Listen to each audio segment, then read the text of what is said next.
Mga kwento ni Felmo.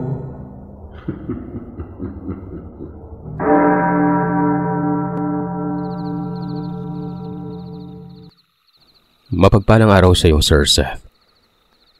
Ito na naman ako at muling magbabahagi ng kwentong hindi pa naririnig ng karamihan. Nangyari ito nung hindi pa nangyayari ang pananakop ng mga Hapon sa kabundukan ng Tapas Capiz. Ito ang kwento ng aking lola Doray at ng pinsan niya na isang binukot. Ang binukot ay prinsesa noong unang panahon. Sila ang mga kababaihang pinili upang maging isang representante ng kanilang angkan. Kapag ang batang babae ay ipinanganak na maputi at makinis ang balat, nangangahulugan na meron itong dugong bughaw. Sana lahat, di ba? Dugong bughaw ka agad. Hindi man lang naisip na maaring nagtaksi lang asawa. Balik tayo sa kwento. Isinilang na may magandang kutis ang pinsan ni Lola Doray. Kung kaya't sa kanilang angkan ito ang napili na maging isang binukot. Hindi sila pinapalabas ng bahay kapag pinapaarawan. Nasa bintana lang. Lagi din silang balot ng lampin. Bawal makagat ng lamok o madapuan ng kahit na anumang insekto. Lumipas ang mga buwan na taon. Lumaki na ang binukot. At dahil sa kailangan na din magtrabaho ang ina nito, ay kailangan nila ng mag-aalaga dito. At dahil sa hindi naman nag-aaral si Lola Doray ay siya ang naatasan na mag-alaga sa noon, ay 2 taong gulang pa lamang niyang pinsan. Maselan na alagaan ng binukot dahil napakaraming bawal ipakain dito. Bawal din itong bigyan ng pagkain mula sa unang kainan. Kailangan ng ibigay dito ay bagong lutong putahe. Pati ang buhok nito ay kailangan may tagasuklay. Dapat laging nililinis ang kuko. At higit sa lahat, bawal itong palabasin ng bahay. Hindi ito pwedeng madapa at masugatan. Bawal din itong tumapak sa lupa. Dapat ay lagi itong malinis. Si Lola Doray ang naging tagapag-alaga ng pinsan niyang binukot simula pa noong bata ito. Hanggang sa magdalaga na ang hinirang na binukot. Isang araw ay may pumunta sa kanila na pinsan ng ina nito. Sinasabi nitong dapat ang anak niya ang hinirang na binukot sapagkat ipinanganak din itong makinis ang balat at maputi. Pero sumagot naman ang namumuno sa kanilang tribo na hindi pwede ang hinihiling mo, Pasyana, sapagkat ang iyong ina ay hindi kasapi ng tribo. At ang iyong ama naman ay hindi na aktibo. Lalong-lalo na, sakitin naman ang anak mo noon pa man. Kahit na apo. Naging magiting naman dirigma ng tribo ang aking ama noon. Naging aktibo kami sa tribo sa loob ng mahabang panahon. Bakit naman ngayon hindi nyo kami mapagbigyan? May halong galit na tanong ni Pasyana sa matandang yon.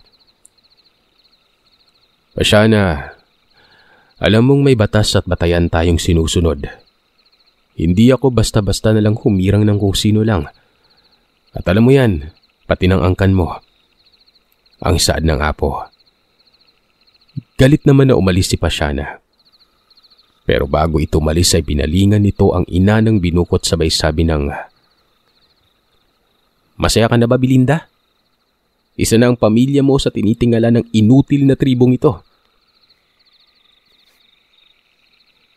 Inutil naman pala sa paningin mo eh. Bakit gusto mo pang maging isang binukot yung anak mo? Sagot naman ni Belinda sa kanya. Samantalang takot naman na nakasilip sa maliit na siwang ng bintana ang hinirang na prinsesa nun. Pero tila may kakayahan naman ang tiyahin niya sapagkat dumiretso itong tumitig sa kanya. Sabay ngisi nito na tila meron itong masamang binabalak na gawin sa kanya. Kaagad namang nilapitan ni Doray ang dalaga at pinalayo ito sa bintana. Kaagad naman na lumayo ang prinsesa at nagduyan na lamang ito nun. Doray, bakit ganun si auntie? Hindi ba magandang sama nila ng aking ina? Bakit bigla siyang nagkaganyan? Ang tanong nito. Hindi ko din alam, Rosa, kung bakit siya nagkaganyan. Rosa lang ang tawag ni Doray sa hinirang na prinsesa dahil ayaw nitong tawagin siya ng mahal na prinsesa. Masyado kasing formal yun para sa kanya. Isa pa, mas matanda si Doray sa kanya ng 10 taon. Dumaan pa ang mga araw at bigla na lamang may iniindang karamdaman ng prinsesa. Nung una ay hindi pa ito alam ng kanyang ina. Mabuti na lang at nagkwento ito kay Doray. Alam mo ate, may hindi ako magandang nararamdaman tuwing pasikat at palubog ang araw. Bakit, Rosa? Ano ang nangyayari? Sumasakit yung ulo ko at nahihilo ako, ate. Hindi naman ako ganito dati, di ba? Wala naman akong sakit o nakain na hindi angkop sa akin. Alam na ba ito ni na tiya at tiyo, Rosa? Hindi pa eh. Natatakot kasi ako, ate. Baka mamaya kung ano pang mangyari. Kasi di ba bawal akong magkasakit o kahit magkaroon ng peklat sa katawan? Kaya nga eh. Pero kailangan nilang malaman ito, Rosa, ng maagapan habang maaga pa. Kung ano man yung nararamdaman mo. Pero natatakot po ako sa pwedeng mangyari, ate. Hayaan mo na. Ako ang kakausap sa kanila. Kinahapunan noon, hinintay ni Dora na makauwi ang mag-asawa mula sa pagtitipon ng tribo. At kaagad niya itong kinausap tungkol sa kalagayan ng prinsesa. Tiya, tiyo, may sasabihin po sana ako sa inyo tungkol kay Rosa. O bakit, Doray? Anong nangyayari sa anak ko? May masama bang nangyari sa prinsesa ko, Doray? Wala naman po, tiya, kaso ang sabi niya kanina sumasama daw yung pakiramdam niya tuwing sisikat at palubog na ang araw eh. Para daw siyang nasusuka. Masakit yung ulo niya.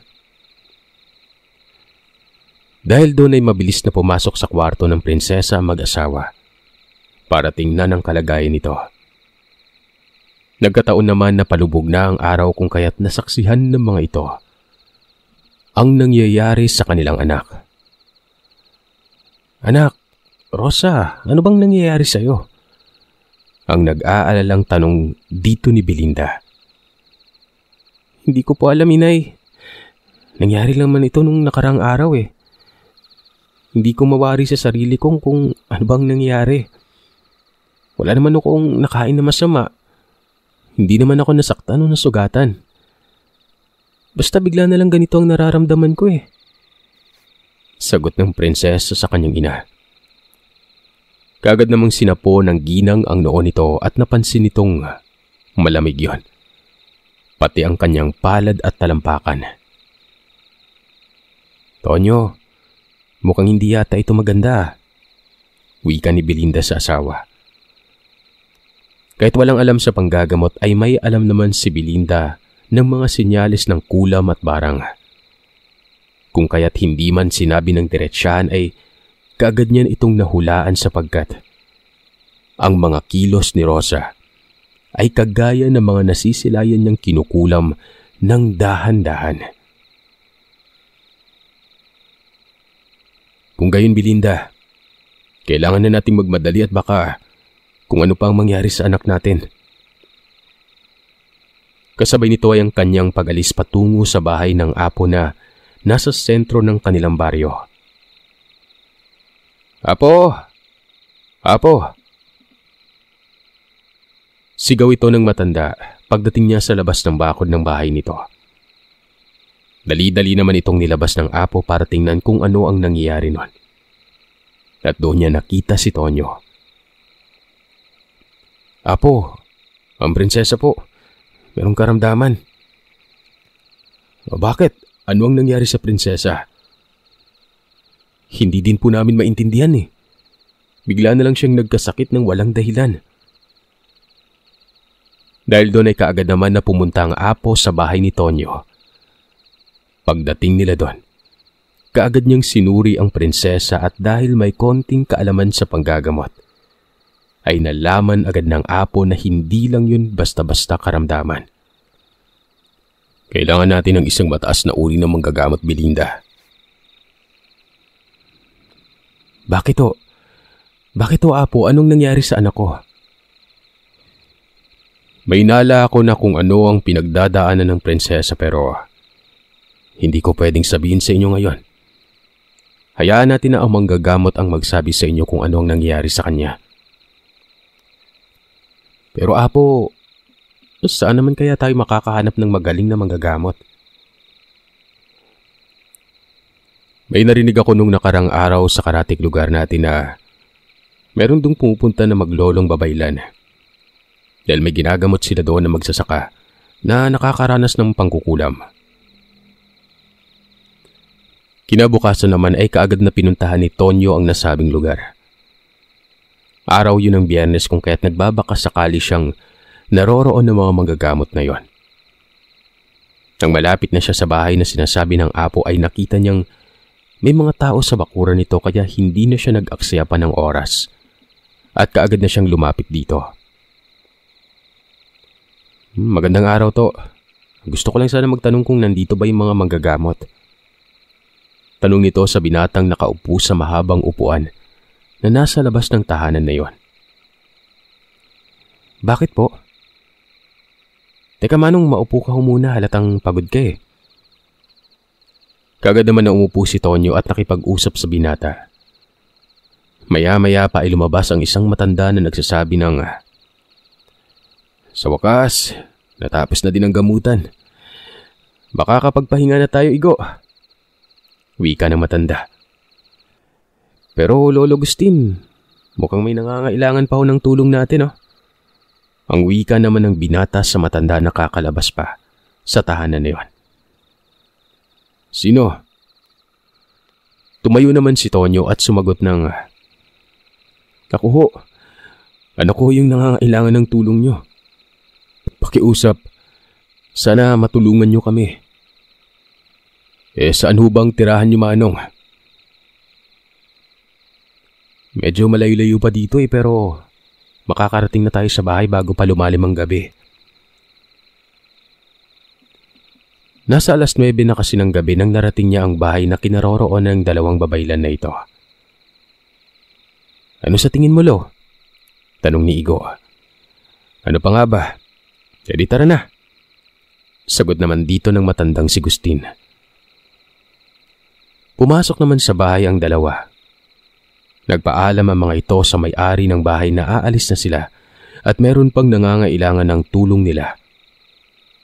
Bibigyan pa sana sila ng pera ng ama ng ginamot nila pero hindi nila ito tinanggap.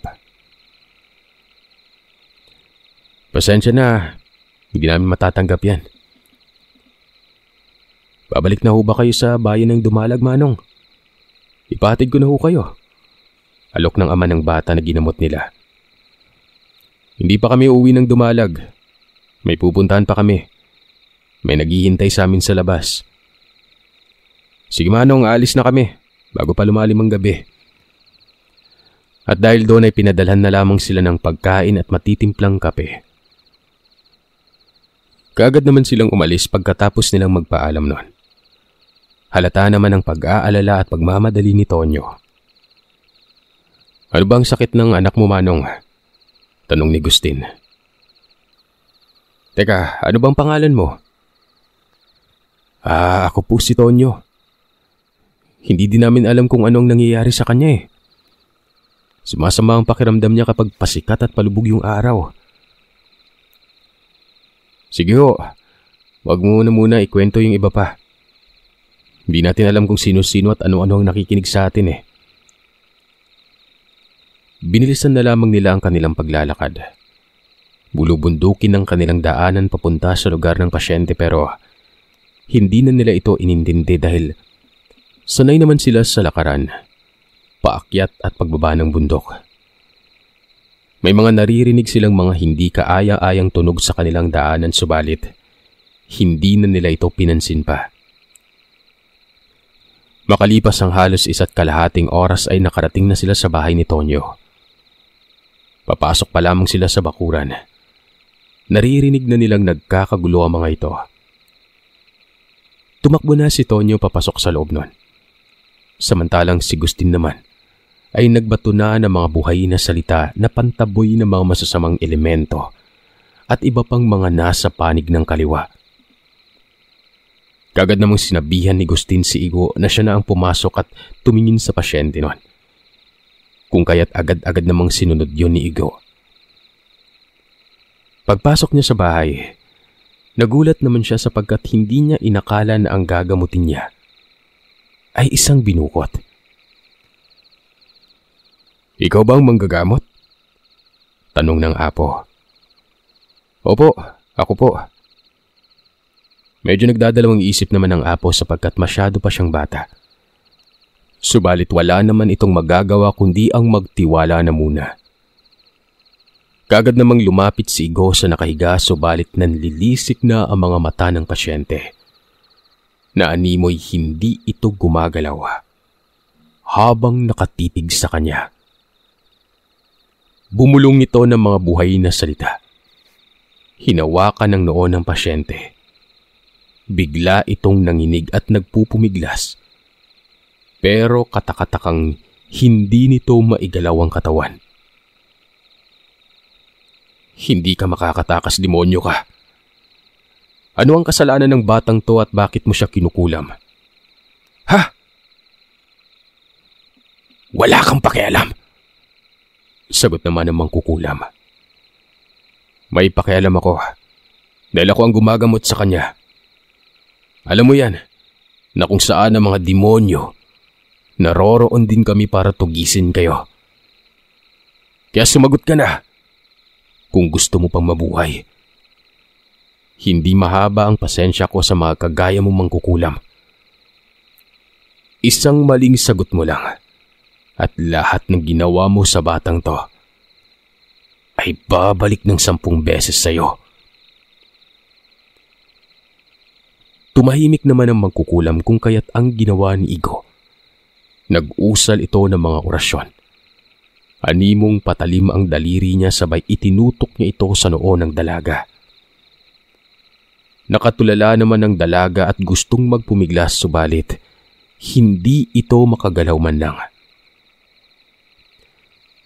"Sumagot ka kung ayaw mong tapusin ko ang buhay mo, demonyo ka," wika ni Igo. "Napag-utusan lang ako," sambit ng mangkukulam. "Sinong may utos sa'yo? Sabihin mo, baka maawa pa ako sa'yo. Malay mo, papakawalan pa kita. Total, mukhang wala ka namang balak na patayin yung batang to." "Gusto lang siyang bigyan ng sakit para bawiin sa kanyang paghirang ng pagiging binukot," sambit ng mangkukulam. At dahil doon sa sinabi niya ay nalaman na ng apo at ng pamilya ng prinsesa kung sino ang may kagagawan ng pangkukulam na yon. Nag-usal si Igo ng mga buhay na salita para ibalik sa nararapat na balikan ng kulam at pati na din mismo sa mangkukulam na yon. Ginawa niya ito para hindi na ito makapangbiktima pa ng iba. Pagkatapos makapag-usal ni Igo ng mga buhay na salita, ay kaagad naman siyang humingi ng isang baso ng malinis na tubig at nilagyan yun ng asin. Kasabay nun, inurasyonan niya ito. Para mawala ang sakit at ulo at panghihina ng katawan ng biktima. Pagkatapos naman itong mainom ang tubig ay kaagad naman itong nakatulog. Inusalan naman ito ni Igo ng pambakod sapagkat mahina pa ang katawan nito at hindi malayong lapitan ito ng mga masasamang elemento at maging ng mga aswang. Pagkatapos maisaayos ni Igo ang pasyente, lumabas na ito sa silid at nakipag-usap sa magulang ng biktima. "May idea po ba kayo, Manang, kung sino ang may galit sa anak niyo?" May alam kami. Hindi namin aakalain na kailangan niya pang umabot sa ganito. Kailangan ko makausap ang taong may kagagawa nito, Manang. Sa bagay, bukas pupunta dito yon. Hihingi ng tawad. Saad ni Igo sa mga magulang ng biktima. Maya-maya pa ay narinig nila ang pagmumura ng apo at ng isa pang manggagamot sa labas ng bahay na si Gustin. May naririnig na silang tunog ng isang hayop nun. Aba, matabang at matibay ah. Mukhang hindi mo yata alam kung ano ang sinusugod mo, aswang. Wika ni Gustin sa nilalang na yon. Manong, samahan niyo na ho muna yung anak niyo sa silid. May aasikasuin lamang kami sa labas. Isarado niyo na maigi ang pintuan lalo na yung bintana. Kakatok na lang kami. Saad ni Igo sa mga ito. Kagad namang sinunod yun na mag-asawa. Si Igo naman ay lumabas ng bahay para alamin kung ano ang nangyayari nun. Sa paglabas niya ng bahay, nakita niya ang kanyang lolo Gustin at ang apo na kasalukuyang kinakaharap ang 3 aso.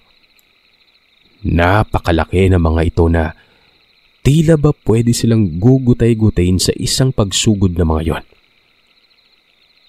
Lo, ang tatapang niya na. Wika ni Igo. Walang ano-ano. Nagpalit anyo ang isa sa mga ito bilang isang tao. Laking gulat ito ng apo sapagkat ito ay dati nilang kasamahan sa tribo na tumiwalag. Ano ang ibig sabihin nito, Pascual? Wika ng apo. Simple lang, apo. Hindi naman namin na ipipilit na gawing isang binukot ang pamangkin ko. Pero gusto kong bawiin ng manggagamot na yun ang pagbabalik ng sumpa sa ate ko. Wika nito. At sinong nagsabi sa'yo na pwede mo akong diktahan? Sagot ni Igo. Hindi ako nag-aral ng pagiging babaylan kung magpapadikta lamang ako sa demonyo na katulad mo. Wika nito sa aswang. Sa galit ng aswang ay sinubukan nito siyang sugurin. Pero nagtaka na lamang ito na hindi na ito makagalaw pa sa kinatatayuan niya. Mahirap kasi sa inyo Hindi kayo nagmamase. Porket wala kayong nararamdaman na aura ko. Iniisip niyo na lang na wala akong alam, no? Wika dito ni Gustin. Umangil naman ng mga ito at nang akma na silang tatakas, hindi na sila makagalaw pa. Nilapitan sila ng manggagamot na si Gustin. Inurasyonan niya ito ng mga buhay na salita bilang sumpa sa aswang na hindi na ito magkakaroon ng kakayahan na makapangbiktima kailanman. Hirap na umalis ang 3 aswang na naging mga tao ang mga yon. Kinabukasan, hindi pa man sumisikat ang araw. Nandoon na ang mag-anak na pinsan ni Belinda na si Pasiana, kasama ang asawa nito at anak. Mangyak-ngyak itong lumapit sa apo at sa pinsan nitong si Belinda at sa asawa nitong si Tonyo. Pasalamat ka, Pasiana.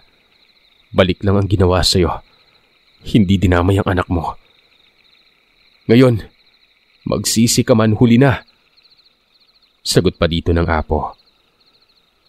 Belinda, maawa ka sa akin, magpinsan tayo.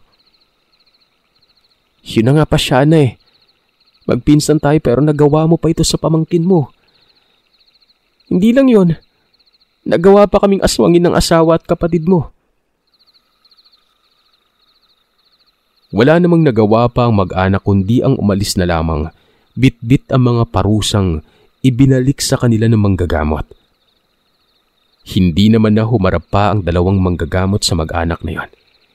Sa kadahilan ng nagpapahinga pa ang mga ito sa silid na pinagpahingaan sa kanila ng apo para makabawi gawa ng 2 gabi kasi silang puyat doon sa unang ginamot nila at sa paggamot nila sa prinsesa.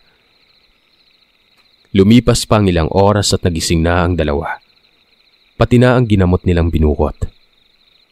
Balot na ulit ito ng balabal sapagkat yun ang nakasaad sa kanilang tradisyon. Bawal itong masilayan ng sino mang lalaki na hindi nito kaanak. Kaanak lamang nito ang pwedeng makasilay sa kanyang itsura at ang lalaki na naging asawa nito. Pagkatapos malamnan ng tiyan ng kape at ng pagkain na pang-umagahan, nagpaalam naman ang dalawang manggagamot na babalik na sa kanilang lugar.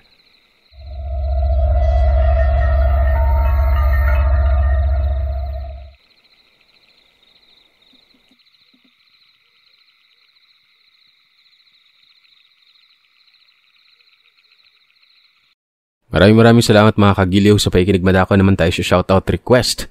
Maraming salamat sa dalawang bagong miyembro. Sina Mayo 13 at Joanna Bayot. Thank you po sa inyo. Happy 3rd, Windy Chantal Vero. Happy 4th, Lilibeth Araya and the Kench 26. Happy 5th, Gloris Putian. Happy 8th, Allen 13 David and Michelle Ann. Happy 9th, Miss Crife and Flores Jazazil Labdo. Happy 11th, Reyna T. Payungayong.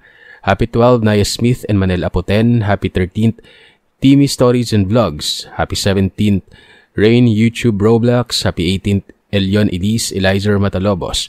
Happy 20th, Milo. Happy 21st, Sturdy Cages, Christian De La Cruz and Christine Olson.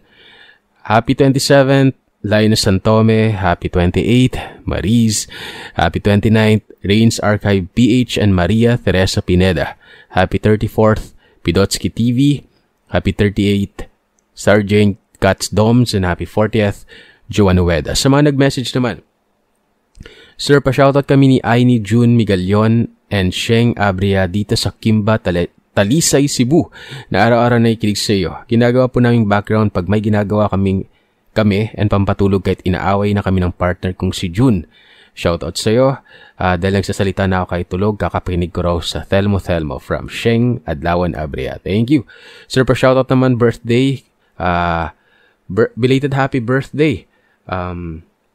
Solid listener here. Yung 100k subs ka pa. More listener to come. God bless. From Ralph Vincent Tago. And last but not the least, Sir, belated happy birthday sa nanay niya, 70 years old.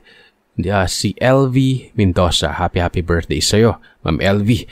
Ilang mga kagiliw, maraming salamat sa inyo. Siyempre, bukas ulit.